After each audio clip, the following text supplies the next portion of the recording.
I have 3 more.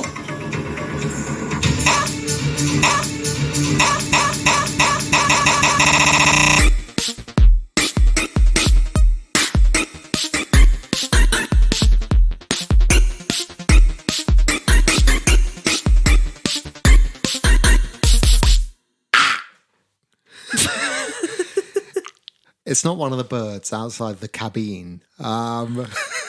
That is actually the noise that Uzma made on Happily Ever After this week. The moment I heard it, I knew it had to be mine forever. Any other noises that you've heard that you think will make good theme tune music for us, do let us know. We've done a video of that as well, which you will find on our socials, right? Yeah. Yeah. Mm-hmm. So please go look at the video. It will make you smile. I hope. I might be blowing my own horn, which sounds like this. Anyway, we're not doing 90 Day Fiance : Happily Ever After. We are doing 90 Day Fiance UK. But first, Michelle, why don't you tell us who we are? Us? We know. Tell them. Well, my name is Michelle, and your name is Robin. Mm-hmm. We are a married, monogamous, transatlantic. This is not the Sister Wives podcast. We don't have to. It's assumed. In polite society, it's assumed. Well, I don't think it has to be. I mean, look, there are all different kinds of marriages, as we can see. I just think we can keep the introduction the same, or we can mix it up a little. And I guess, yeah, my head is somewhere else because Sister Wives has been coming in real strong. But anyway, So when we do a Walking Dead podcast, are we going to say we're a married, not undead couple? Are we going to make that clarification? Why would I be talking about The Walking Dead, Michelle?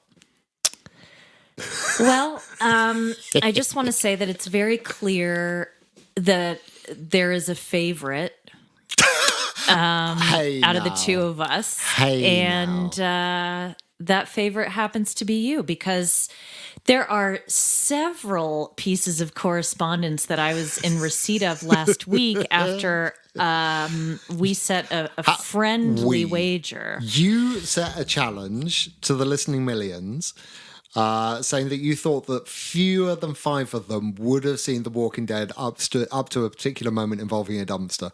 I thought the bar was pretty low.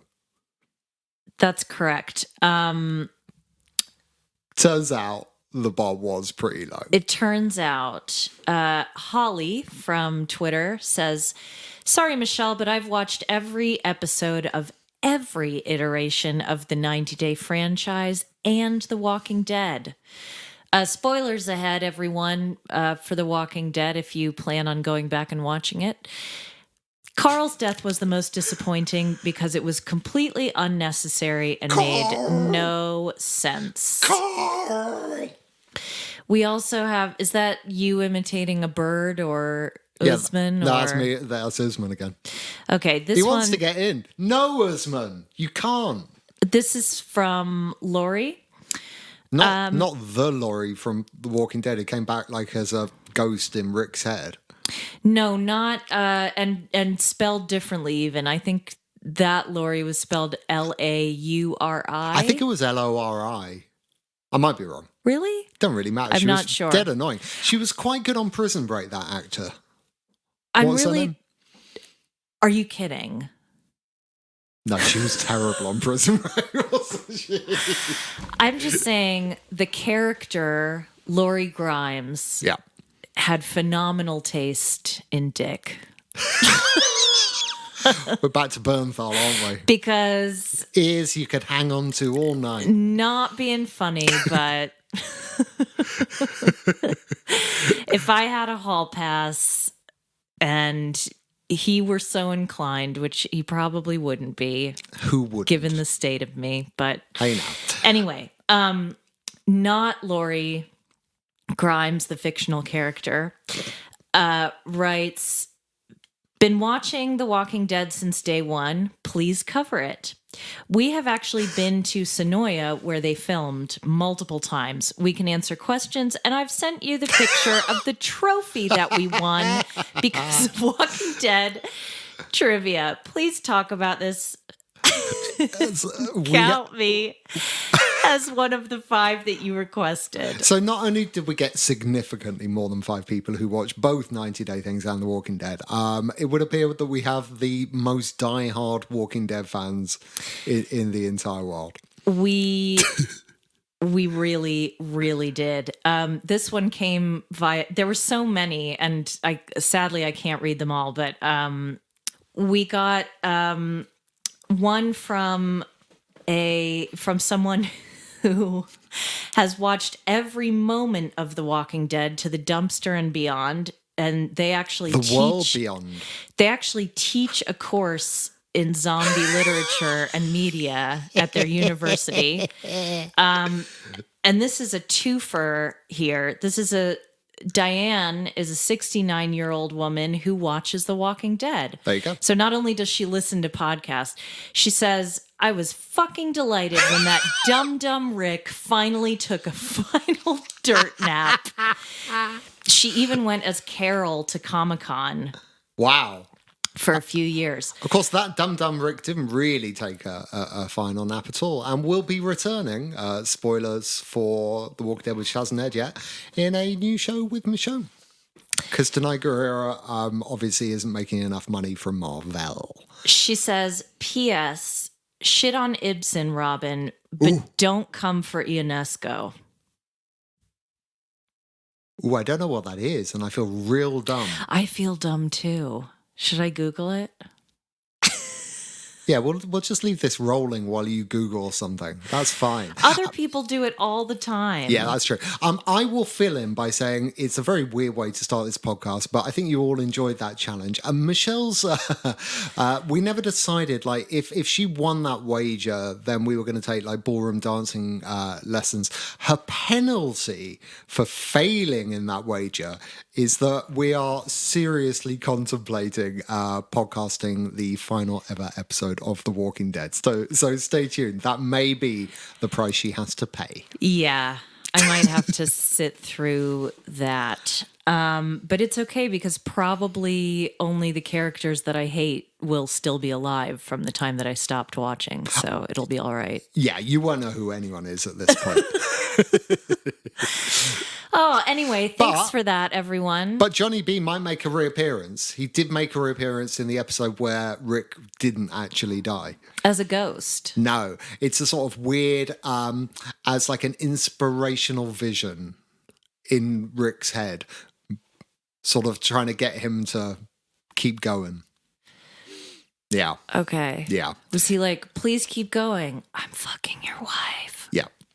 It kind of was that. No, he actually goes, and this is so many spoilers. It's actually, please keep going. You know that girl that you've been raising all along. We both know she's mine, right? Yeah. Yeah. Long live Judith. Little ass kicker.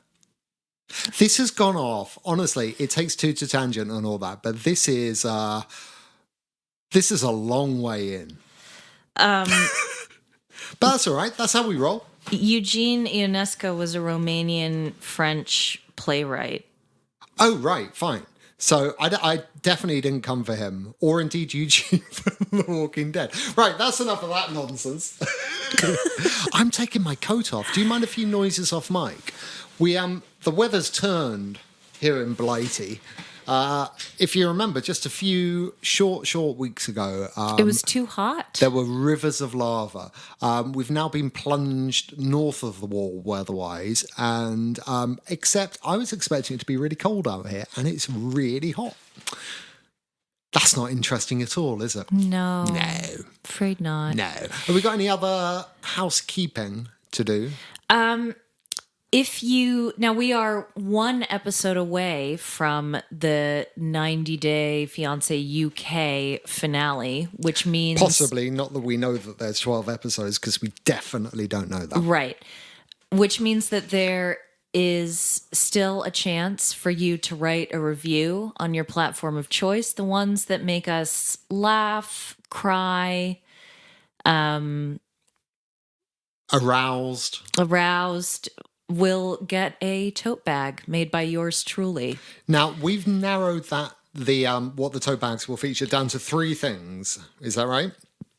Excuse me, 4 things. 4 things. Okay. And you may even give a choice to the eventual winners. If you want to find out what they are, check out our socials. I think we've got some polls running. Yeah, on Instagram and Twitter. So we've got, I believe the contenders are our logo, which you worked very hard on and is excellent. If you guys, there are like little hidden if you Easter zoom in eggs on the picture, there are so many cool little details that you may have missed. So have a look at that. There's F you want boom boom, then keep clean. Yep. Yeah. There is entry level seafood hike. My personal favorite. Which is my favorite. Yeah. And I can't remember the other one, so it's probably between those. Yeah, it must have been good. Must have been very memorable. Anyway, leave us a review. You might get a bag. So, should we start the recap of the actual show? We should, because we are well into this, aren't we? It's our final goodbye, I think, to some of these couples. I dare say neither we nor the rest of the world will ever see them again. But you never know.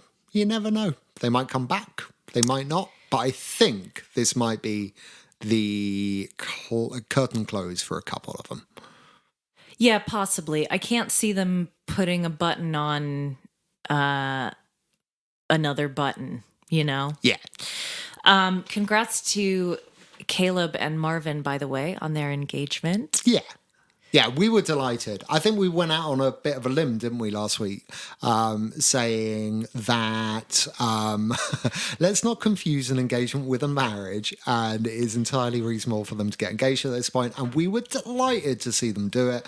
And I hope they get to spend more time together now they're engaged, because that makes everything much easier. And I hope their love solidifies, and I hope they have a very happy life. Yes. Yeah. Especially since we've been binging a bit of Maths UK recently, and none of those marriages look like they gonna are last. All fucking disasters. Just because we're not covering it doesn't mean we're not watching it. They're still up to their old tricks, though. I think not showing us things that are really important, like really important things are happening off camera, and you just think, when you build a house and make people live in it and install cameras in it and stuff, maybe get this stuff on tape. So yeah, the narrative is still badly represented to the audience, I would say. So I'm glad we're not covering it, because honestly, it's a real disappointment. Yeah, I mean, it's very good television, but I think it's impossible to podcast about, because it's hard to parse out. Like I've said before, what we love so much about Married at First Sight Australia is that when things happen outside the world of the show, for example, when secret boyfriends and girlfriends come out of the woodwork, when there's rumors about infidelity, they bring it onto the couch at the commitment ceremony. They're having people talking about it, but like the experts aren't calling them on it. And they talk around. Anyway, you're probably not watching that anyway, so you're not interested. I have a introduction to our first couple, and this might not work. Have you recorded a song like Usman? Yeah, it goes, the itsy bitsy spider went up the water spout. Down came the rain and washed the spider out. You're going to get rid of that, right? No. It's horrible. I'm saying, I'm going to release it. I'm going to put it on YouTube. No. Yeah, where everyone goes to listen to nursery rhymes with their kids. They probably do. We are so tangency, but that's fine. Everyone was clowning on her for thinking this is a money spinner, and it is. I mean, it really is. I think it's a completely... look, it may be a saturated market, but you know what's also a saturated market? Everything else people go to provincial singing teachers to learn how to do. Well, you know what my theory is, which is that production just said to her, look, we can't afford Faith Hill. We can't afford Patsy Cline. So give this all a rest. And it's between the Cole Porter songbook or Mother Goose, bitch. So Well, don't go fucking with the Itsy Bitsy Spider estate, because they are litigious. He owns all the rights to that. Simon S. Spider Esquire. Maybe The Cure own the rights to that song. I don't get the reference. Which I just figured The Cure own the rights to any songs about spiders. No? Do they have a song about spiders? Kind of lullaby. Oh, okay, sure. God, this train has gone On Candy Floss far legs, off the track. Spider-Man comes. Call me a nationalist I would never. because I am tired of people butchering the Spanish. Whoa! Whoa! It took me a minute. It's bleak. You know how jokes are funnier when you contextualize them. Whoa. Y'all. Today's genocide joke is brought to you by Michelle, and the show is sponsored by the letter WTF. So, the absolute worst conflict in Spanish history was the Spanish Civil War. Bro. When the Republicans and the Nationalists fought, and basically Francisco Franco was a monster, but surprise, so were the Nationalists. Oh my word. Because they joined up with Hitler and Mussolini, didn't they? Certainly did. That's Yeah. right. People went to fight fascists a long time before the Second World War. How is this relevant? Because I constructed this very carefully, but obviously didn't think it all the way through because I was just like butchering Spanish. And that's where it's Katie and Liz. Yes, exactly. Okay. We got there in the end. Yeah, we did. Good. There isn't a whole lot to say apart from the fact that the wedding will be in Mexico and Alejandro is planning it. It won't be a Catholic wedding, which is great that wasn't strong. Well, it's not great that it won't be a Catholic wedding. Nothing wrong with a Catholic wedding, but it's great that it wasn't strung out for ages. I get really uncomfortable with this whole "you're a different religion from me" storyline that sometimes stretches on and on and on. It was just nice for it to be, I thought about converting, but it feels a bit disingenuous. That okay? Yeah, it's fine. Everyone loves you. Yeah, and it sounds like they're going to have their future children raised in Catholicism. Probably all Papa and Mama Alejandro really care about. And very, very open-minded and reasonable of Katie. Because, hey, guess what, y'all? These are two normal, nice people. Yep. Yep. That's how normal, nice people come to decisions and solve problems. Also, Grandma Liz met her husband on a blind date. Possibly on the UK TV show Blind Date. Wasn't clarified. I doubt that very much because Blind Date hasn't been on for 51 years. Well, she met her husband 50 years ago. You weren't sure because Grandma Liz says something like, we've been together, in that sort of dropping all of the vowels way that they charmingly do up there, for 50 years. And you were like, is he still around? We couldn't actually tell. We couldn't figure out. If you are fluent in Yorkshire, please let us know. And that's not us clowning on Yorkshire. We literally don't know. Because we honestly couldn't tell her. She said, we have been together or we were together. And we went back and, hey, Gareth with the Discovery Plus apps did not help us with the rewinding. No, because the captions were wrong. Fuck you, Gareth. Yeah. But we tried and we're not sure. My suspicion is that Papa Katie's not currently with us, but we don't know. I can't tell because in the north of England, not just Yorkshire, but in many places in the north of England, the past and present tense are interchangeable. So she were poorly. Yeah. Could mean she was. That's a terrible example. That is a bad. That's a that's bad always example. I'm past tense. sorry. Yeah.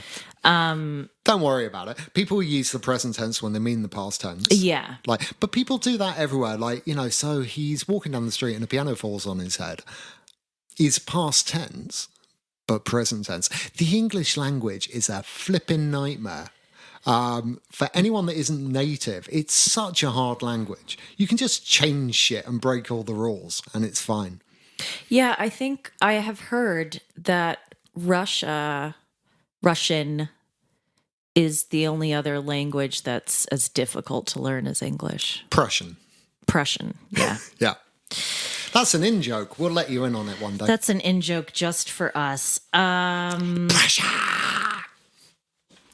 So Callum and Marvin makes a nice dinner for everyone. He was going to be a chef, but it was too hot in kitchens. That's something I can relate to. I'm very heat sensitive and could never work in a kitchen. Yeah, I reckon it must get pretty toasty in a Seychelles kitchen. Yes, but the food looked very nice. Do you think in the Seychelles they have a different version of She Sells Seashells on the Seashore? That is a great question. She sells seashells in the Seychelles on the seashore. Can't do it any quicker than that. No, I couldn't either. Okay. Certainly not. Not much to take the piss out of here, apart from the fact that they put the... Now, I wasn't a big fan of the asphalt picnic. I think they probably weren't allowed to film inside the castle. You put the idea in my head that the reason why the ring was on his right hand was because they were mirroring that shot in the edit. And I know what you're thinking. Why would they do that, though? People do it all the time. I do it with photos sometimes. I'm like, that doesn't look right on that side. I'll just mirror it. And although you think, even if it's mirrored, it wouldn't look like that, it sometimes can do it. And it's quite hard to get your head around it. It's all like timey-wimey shit. I find it incomprehensible that the ring, as it appeared to do, went onto Callum's right hand ring finger. And then miraculously, it's on his left hand ring finger later. Like someone pointed out, like, that's wrong. Well, for somebody who is like super into being proposed to, and has expressed interest in very little else in the time that we've gotten to know him, and for the record, I don't think that's because he doesn't have any interests outside of being proposed to. It's just they dropped us in late and took us out pretty early. Kid had a dream. Yep. Dream was fulfilled. They went back to his mother's beautiful modern home in quite a nice house, Perth. Yeah. Really nice house. Yeah. Very tastefully decorated and celebrated with some champagne.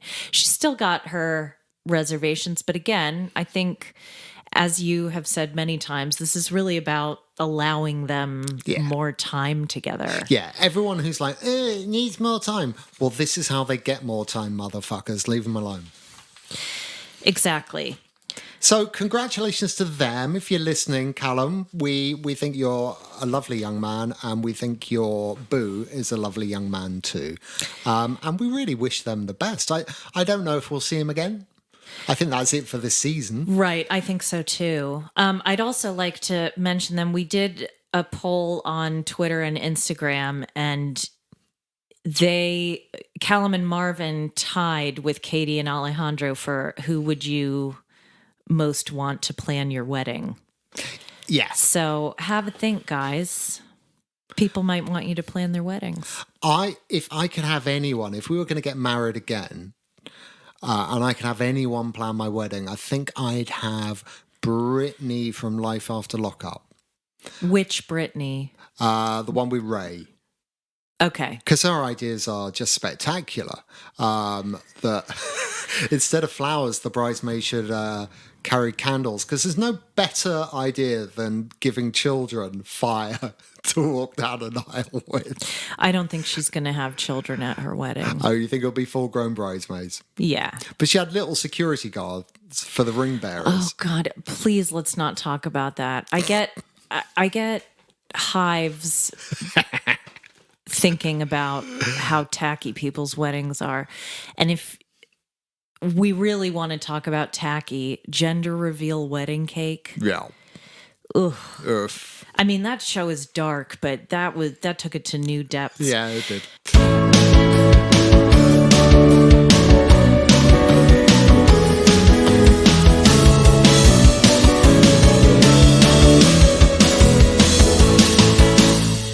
Anyway, speaking of two people who, as far as we know, are not in any legal trouble whatsoever. No. Sean and Victoria. Oh, yeah. Now, I want to stick up for Victoria here and say that her communication has improved massively. She's starting sentences with, "This is what I heard, ... Is that what you meant?" Yeah. So she's using reflective language in order to infer the meaning, determine the meaning of what he's actually saying. So the whole Victoria and Sean plotline, I hate to say, and look, we love our pals at Discovery Plus and the production company and everything, and we've got no bones with anyone, but this particular plot line is a dumpster fire. It's a dumpster fire. We should clarify. The reason it's a dumpster fire is because Sean has been talking a lot in the subreddit. Now, I can't speak to the allegations that he's made against the production company, and I don't want to, because frankly, I really don't want to be involved in any of that. No. If you all want to look into that yourselves, you are most welcome. But Robin and I are not going to. What I will say is, in this day and age, you can't just pretend that a show like this exists in isolation. You can't. Any more than you couldn't pretend that going back to the days of Lost, that people wouldn't talk about it on the internet, and how your show, people are going to solve the clues. And, television is a collaborative form now, right? It's not, it's not a passive thing. And we're part of that, aren't we? Mm-hmm. So there is more than just the show, right? But if you are going to play these dangerous games of manipulating and guiding a story to such a strong degree, the cast will not play ball anymore, no matter how strong your NDAs are. And the audience won't either. And it's just a really dangerous game. Now, I don't know that that's what's happened, but this is the fucking mess you can get into if you even take chances with the audience being suspicious of what they're seeing on screen. I don't want to add any fuel to the fire. My attitude is that that's not really for us to speak on, because we also don't have any evidence of that. No, we don't. Last week's thing was a little bit troubling with the Eurostar thing and everything. But that's different. Sean's gone way off piste, and I can trust a word he says. What I will say is that it's sort of ruined the whole storyline for me. I don't feel confident in any opinion that I have of anyone, and I don't know who is responsible for ruining things in that way. If it's Sean, if it's the people who make the show, if it's someone else, I don't know. But I will just say I don't have very much faith in any of my opinions, and so I'd rather not express them. Victoria, please come on the show. Yeah, I'd love another perspective, because everything that we're getting from everyone else is a mess. Yeah, me too. And what I will say is I think Victoria has a degree of grace, and I don't think she's come out of it brilliantly, and I'm not sure that's fair. So, hey, we're always here. Well, I've been on her side from the beginning. Right. Not the side that does her hair. No. Because I think she needs to rethink that, but I think now that she's seen herself on television, she probably has understood that it's not, that fringe is not something you can cut yourself at home. Right.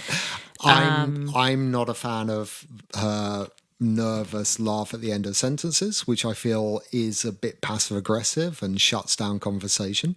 But these are not massive character flaws. No, I they don't think at any aren't. point. I just think these are things that you can grow from and perhaps see reflected back and learn from and be like, actually, I don't let people respond when I say something. I just make that laughy sound and it makes them feel stupid, and so they get awkward, right? But she can learn that. But I've never seen her do a mean thing.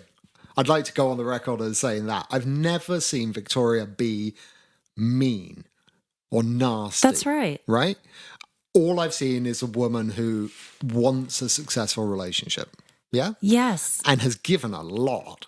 Right? So I think at heart she's a good person, but I just think she's a good person who's come out of a bit of a stinky segment, and it's a shame. And it's not the cheese you smuggled over the border that stinks, Victoria. Well, you never know. Or the miso soup. Or the miso soup. Look. Yeah, look, we'd be talking about it. We'd be talking about the whole miso soup thing. But Sean did his own talking about the miso soup thing. And now talking about that is ruined for me. Yeah, it That's doesn't all feel I'm right. saying. What I will say is well done, Victoria, for making a sensible decision as regards a marriage proposal. Yeah. And saying, you know what, I don't think we're ready for this. I'm not sure that's what you really want. I have observed that there are differences in how we envision our future. Yeah. And I have, now that I've been made aware of those, I'm going to make decisions in accordance with what's right for both of us. That's right. And she has won, a tote bag. As opposed to, I promised myself a present, i.e. a marriage or a wedding usually. I promised it and I won't deny myself that, which is what people usually do on these shows. Exactly. So well done for being one of the smartest people ever in the 90-day universe. Yes. Frankly, Victoria, well done. And again, Victoria, please come on the show. Also, don't block the stairs at Euston Station. It's really that pissed disruptive. me off. I used to work at Euston Station, and my God, if anyone would be standing on those stairs, they get the Richard Ashcroft treatment. Yeah, There's not enough of them. It's really narrow. There's not enough of It's them. a bottleneck. It's a really narrow staircase. Yeah. You can barely get your suitcase And over they're it. quite It's always steep. crowded. Yeah. They're really steep. And even in summer, I swear to God, there are patches of ice on those stairs. Yeah, it's grim. It is the grimmest station in the United Kingdom, except, and why not piss off some more people from parts of the country, except Wigan. Yeah, that's right. Come for me, people from Wigan. You know what? I have thoughts. You know what, though? They're not going to come for you. They're going to come for me. Oh. Anytime we talk about some regional shit, I will get a DM or something saying, this isn't how you said it is. And I'm like, I don't know what to tell you. Nah, it's just me. I'm the arsehole. Come for me. Sorry, by the way, my phone made a weird noise there. It's on silent and everything, but it has its own thoughts and feelings. He's playing Pokemon the whole time, you guys. I'm the one I have written all these notes. Hey, I've come up with all these hugely relevant historical Spanish Civil War jokes And, about genocide. Hey, I just went lucky friends with Alfie. What's lucky friends? Well, it means that, like Sean, I might one day get myself a lucky 100 IV Mewtwo. Okay. That's very inside baseball. On to Emma and Hussein. Yeah. Now, this has a lot of good meat in it. I mean, so much meat. This is a delicious skewer of all kinds of strange things. Persian delicacies. Emma travels to Turkey with her beautiful daughter, Kenzie. And the bloke, we can't remember how he's involved. Yeah, we're not sure whether he's like a cousin or an imaginary friend. A friend. Can everyone see that guy?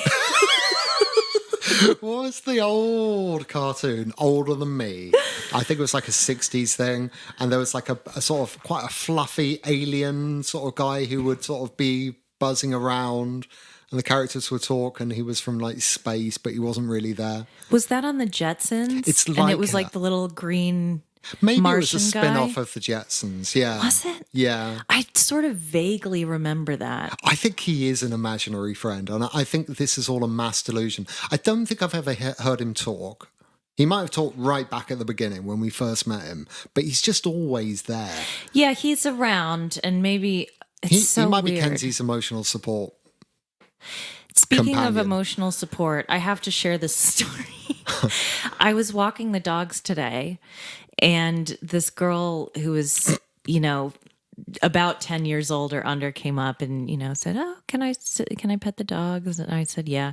Anyway, we're having a chat, and she said that she was looking after a dog at home, and I asked her about that dog, and she goes, "Yeah, the dog, he really likes people, but he hates clothes." And I said, "What do you mean?"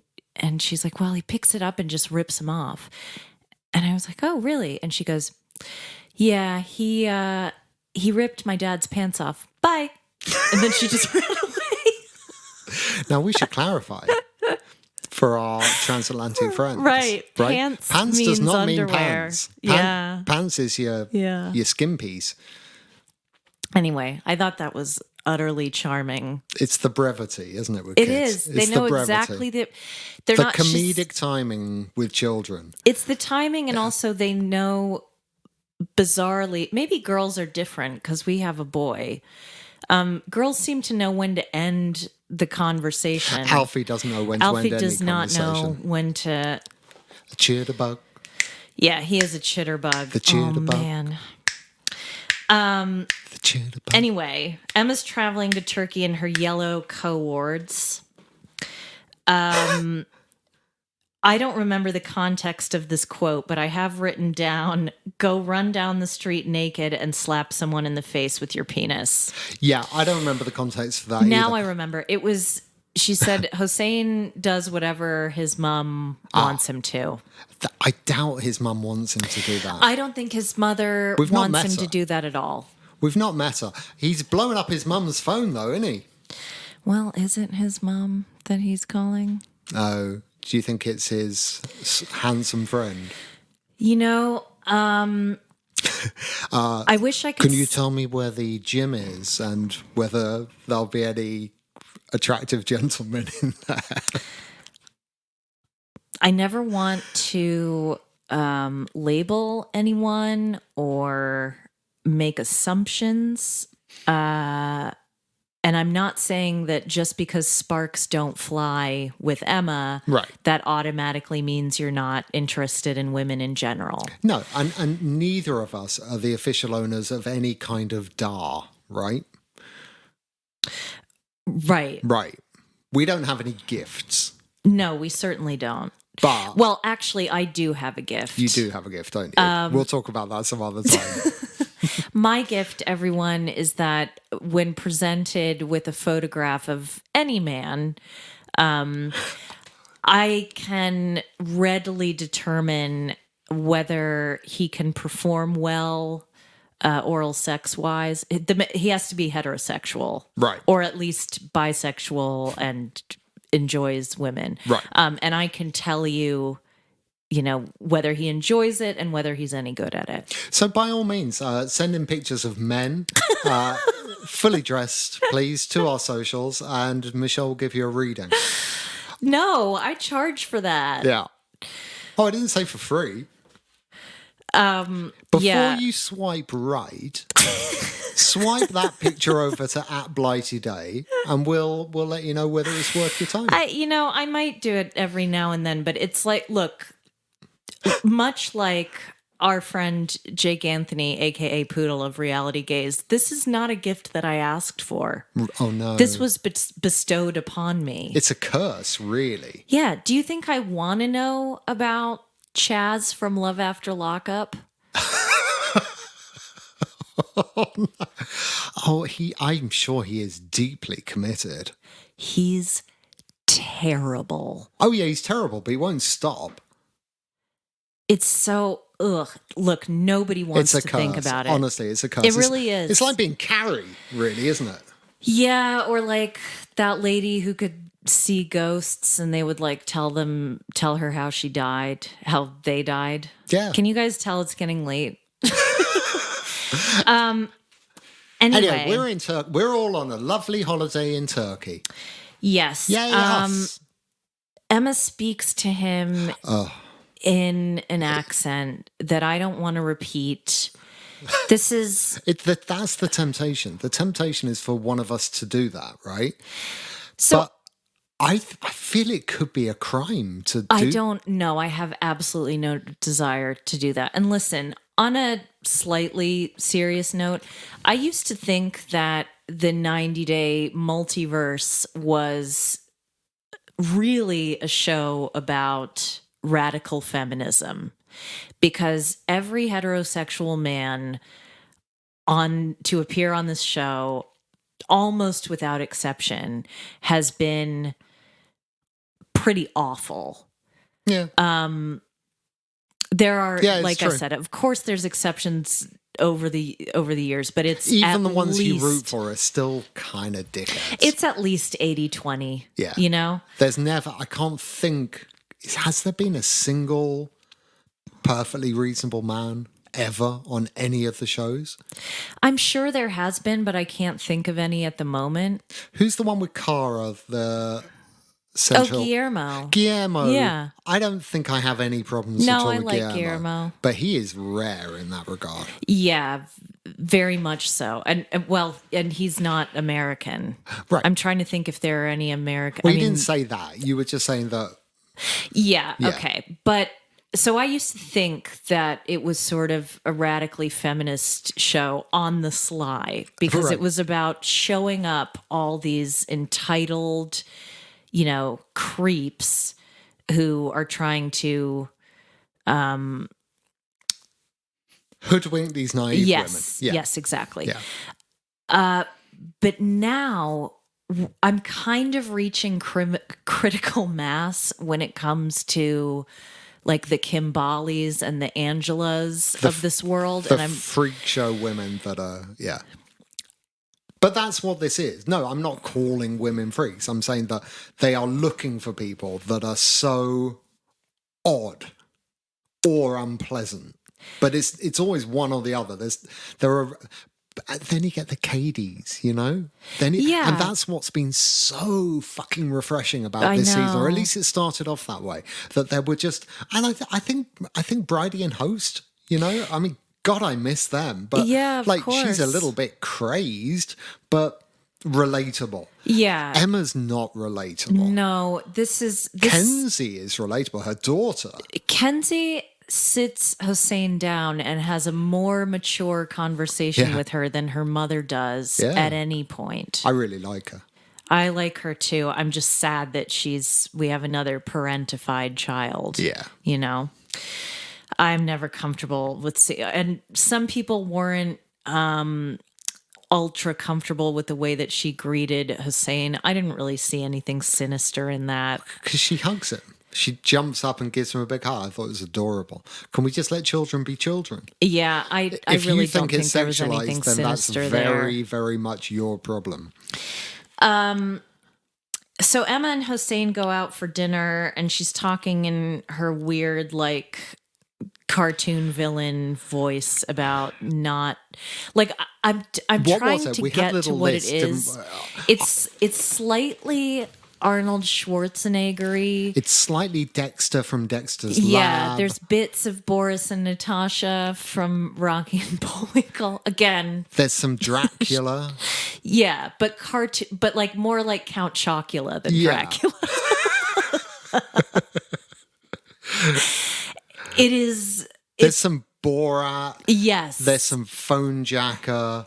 Any of your American people that have never seen Phone Jacker, by the way, I thoroughly recommend you track down on the internet. What's his name? Kayvan Novak? Is that his Yes, name? Kayvannovak. So that's Nandor from What We Do in the Shadows. Yes, he is a phenomenal talent. A particular phenomenal voice talent. Yes. He did this show on British TV which it was a little bit like anyone that goes back will remember like the Jerky Boys, and it's just that there was always a great American culture of prank phone calls. Yeah. Right. Yeah. And he just took that art form to the next level. Some of those characters, I mean, you listen to them now, and Yeah, some of the stereotypes are a little bit much, but are the not talent, okay. But the yeah, talent's incredible. He's got a tremendous talent, and he's also really hot. Anyway, speaking of tall Persian men, yeah, with the biggest penis in the world.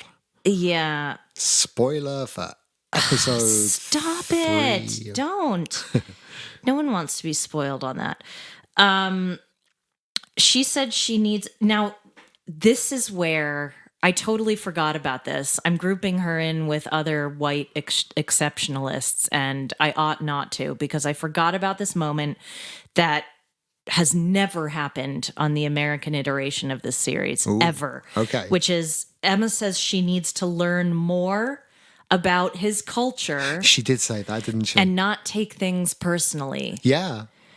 Again, like, I almost want to recount what I said a moment ago about, look, you all know me better than this. I didn't mean freak show as in these people are freaks. I'm saying that their eccentric elements are highlighted for, television. For the purposes of it being outrageous. Yeah. And I think you all know me well enough by now that what I really go for is like the true narratives of a love story or real hatred or something, but this kind of artificial bullshit is less appealing. Okay.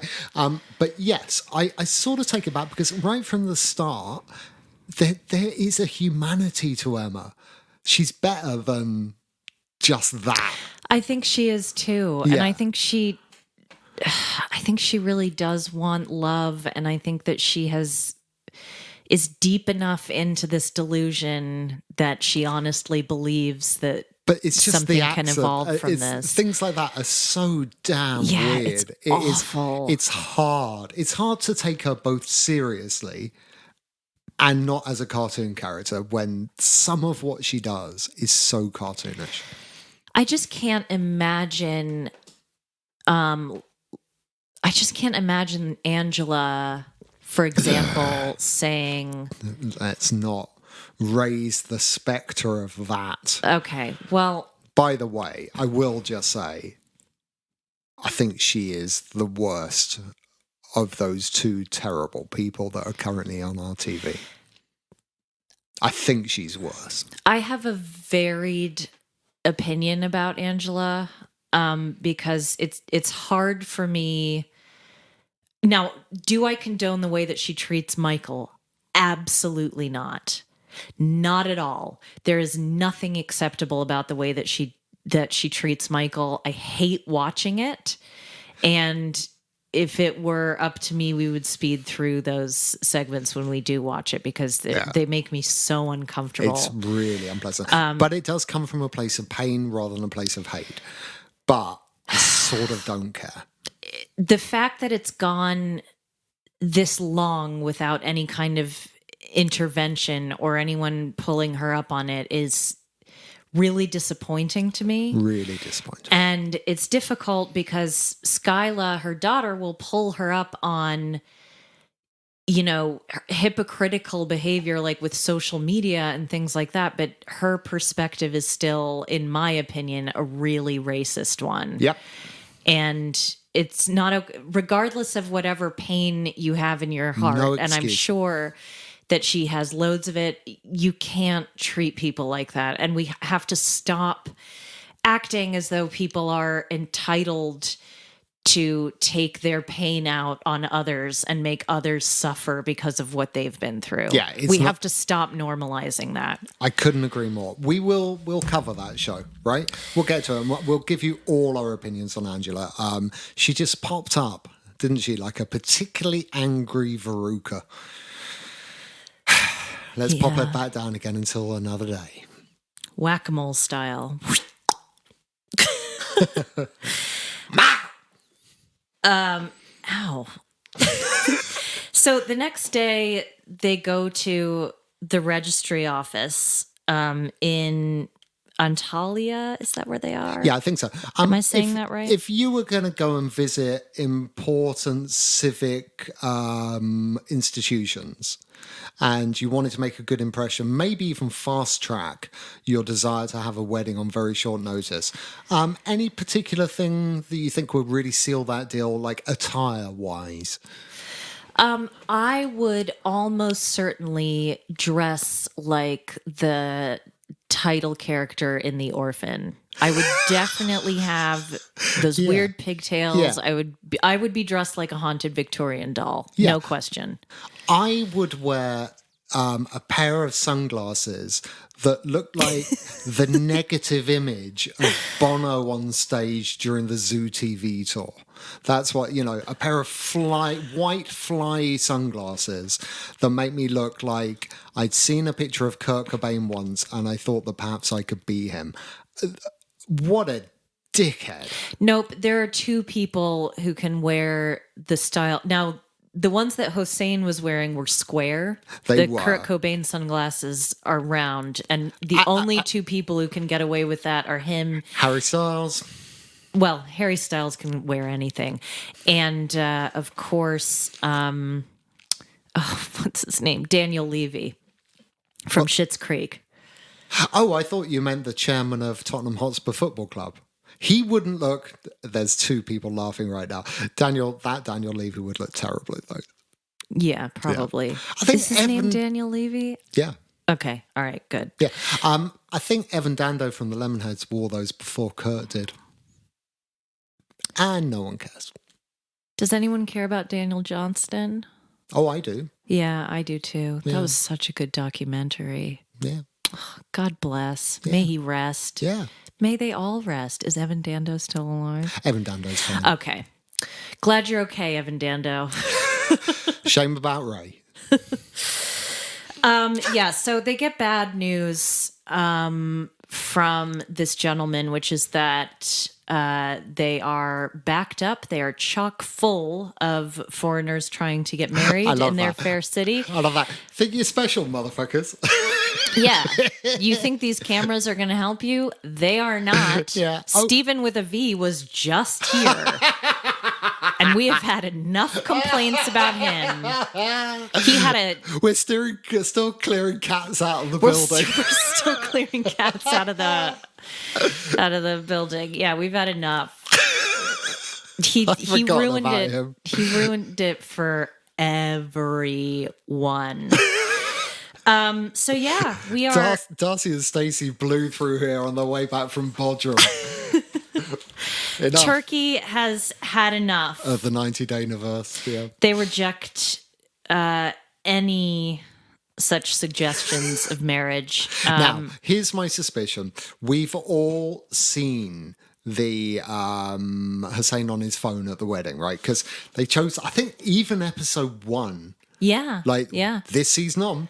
Yep. They showed that scene. It's a good scene, right? And I understand why they want to do it. And because of that, everyone's assuming that this will all pan out. And it's quite rare in the back straight like this that stories don't get resolved. Like, this is a part 1 and 2 cliffhanger for them, which is kind of weird, right? They're the couple that straddles the final 2 episodes. Not that we know there's 12 episodes. And that seems really odd. But everyone's like, oh, it must pay off. I have a feeling that the old switcheroo is going to be played on us, and we're going to come out of this feeling really deflated, because my guess is that they just have a ceremony. I reckon they can't get an official. They want us to believe that an opening suddenly miraculously appears, or they go somewhere else and have a wedding. My money, and I haven't got much, my money is that what we are unfortunately going to end up with next week, this awful wedding, right? I don't think it's going to be an actual wedding. And I think they're just going to go to a different district. We shall see. Because, Who knows? I ain't flipping ballroom dancing if I'm wrong, I tell you that. No, and I am cowed. I have my huge plate of crow that I need to eat now that I've been shown up. The belly's round your neck. It sure is. And you are chewing that cud. I sure am. All right. Anyone else? No, I think Oh. I think we're home and hosed, Do we as have the to stop expression podcasting? goes. I'm having fun. Can we just carry on all night? Yeah. Well, we're carrying on to Sister Wives next. Oh. Or maybe I'll go to bed. We'll see. Find out in the next exciting installment of Blighty Day Fiance. Please rate and review us wherever you listen to your podcast. It doesn't have to be a 5-star review, but it would sure help us if it was. Yeah, if you're one of those people that hacked into LastPass and you can find a way of hacking into like Apple and giving us a 6-star review, go for it. Yeah. If you don't know what to write, just write see you soon. See you soon would be good. Yeah, see you soon with a couple of X's and O's. And maybe tell Alfie well done for getting on school council. Yes, we are. Our little politician. We're very Be happy afraid, to everyone. report. Now, guys, if he pursues that career, we're all fucked. the Americans will appreciate this. Our child's school has positions, these elected positions that include head boy and head girl. Don't. And no, I'm not trying to be. I think it's weird. And then there's prefects. Yeah. So, do you want to explain that? Prefects are like the Stasi of the the child world. Essentially, the secret police working for the teachers. Spying. So, like, You might get a knock on the slide so in the night. At my school, we had safety patrols, Right. And you could like yell at people for running and stuff. Yeah, it's that. Yeah. Okay. But they might get you to do some other stuff too. But what about head boy and head girl? I mean, I'd say it's what it sounds like, but it also sounds like something I do not want to approach. It literally is like it's. You know how the Pope is an intermediary between God and the masses. Yeah. Yeah. It's like that if the teachers are God and the students are the masses. Okay. It's something in between. It's the conduit. It's like the representative of the student body in higher circles. My mate was head boy at my school, and what it meant is that he could basically tell the teachers, "Oh yeah, everyone goes over there at lunchtime to smoke," and then he'd tell us that he sent us all there, and we'd all go somewhere else. So how is that different from the prefect? Because the prefects more have assigned duties, but think it in political terms. So your head boy would be your president or prime minister, right? Okay. And your prefects would just be local councilmen. Schools in this country are really creepy. All the buildings are still holdovers from Victorian times, Yeah. and they scare the crap out A of me. very, very fine line between what a prison looks like and what a school looks They like. are very spooky. And also, sometimes, what a pub looks like. And I'm into spooky, but I won't go in unless I absolutely have to. Because the energy coming off them is What, just from weird. schools? Yeah. Yeah. Especially the ones in this city, because they're all the old Victorian ones. Oh, yeah, full of ghosts. They're super creepy. Riddled with the undead. Walking Dead, I know. We're back to that again. Let's talk more Walking Dead. Let's not. Should we go? We've come full circle. Yeah. All right. Listen up this week. We've got an exciting collab that we haven't 100% confirmed yet, so I won't say, yeah. but just we've got lots of fun surprises coming up this week. Yeah. And we've got our Sister Wives coverage, so listen out for that. Follow us on socials at Blighty Day on Twitter and Instagram. Join the Blighty Day Bays, BAES, on Facebook if you are so inclined. Or email us at... Kind of a gorgeous little community there, isn't it? People are very funny. They're much funnier than us. They're very... Can we kick the funny ones They're out? wonderful. No, I don't think that'll go over well. Meh. All right. In the immortal words of our dear newly appointed school councilman. councilman. See ya soon.